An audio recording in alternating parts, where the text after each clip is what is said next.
If you've ever been downrigging for salmon, you might have heard the term cheater or slider. A cheater lets you run an additional spoon that slides freely up and down your line above your cannonball, giving you an extra opportunity to hook fish higher in the water column. This technique is hugely popular on the Great Lakes.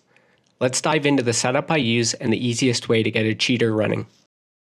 Alright guys, I'm going to teach you how to run a cheater or a slider. They're very popular on the Great Lakes. Just make sure you check your local regulation before you run these, because you are adding an extra hook to your line. But essentially all you need is a 3 to 5 foot piece of fluoro, and then some, I like 45-pound test snap swivels. You can use whatever you want. Some people go a little heavier, but basically you need 2 of these. All you're going to do is tie your snap swivel to each end of the line. So you're going to have 3 to 5 foot piece of fluoro with a snap swivel on both sides. Tie your favorite knot, wet it down and snug it. It's pretty good there. Tie the other one on.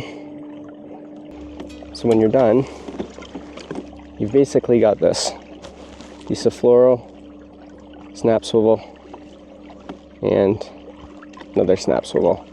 Simple as that. So right now I'm about 50 feet down. I'm actually gonna drop that down a bit.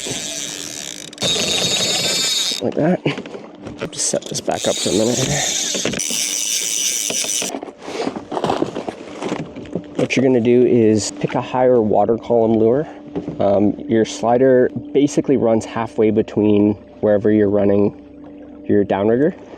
So right now I'm at 75 feet, probably running somewhere around 30 feet. Obviously it depends on the size of the lure, the speed, things like that. So put your favorite one on. We're gonna run a super mag.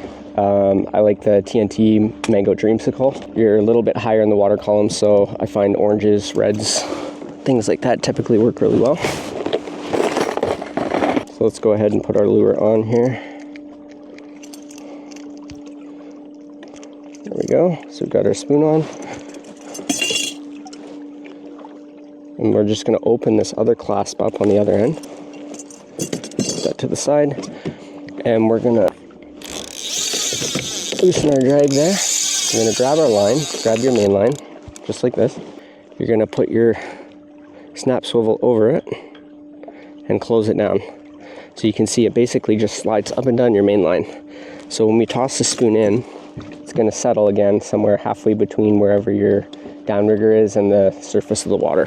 So you want to be really careful when you release this in the water, because it's really easy to get twisted on the way down. So typically what I'll do is hold my main line and toss this way out to the side like that and just kind of guide it down. Try to keep it above your main line.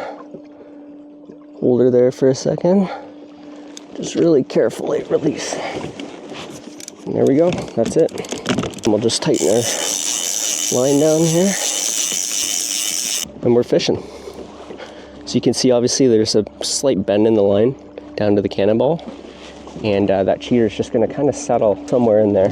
So the one challenge with running cheaters is when you do get a fish on, typically it won't release your line from your downrigger right away because the line is sitting above your cannonball. So you got to really keep an eye on your line. A lot of the time you'll kind of see your rod bouncing around and it's just the fish sliding up and down the line. So when that happens, what you want to do is pop it out of your cannonball, reel really fast until you feel that fish slide down to the bottom, because your snap swivel is going to basically slide down to your main swivel, and then you're going to want to set the hook on that if you're not already set into your fish. You basically just fight it like you would normally. And that's it. The other pain in the butt with running a cheater is when you're netting your fish. If you get a fish on your main spoon, a lot of the time your cheater will get hooked up on your net, and it's a little bit of a pain. So just keep that in mind when you're netting fish. That's it. That's all there is to it.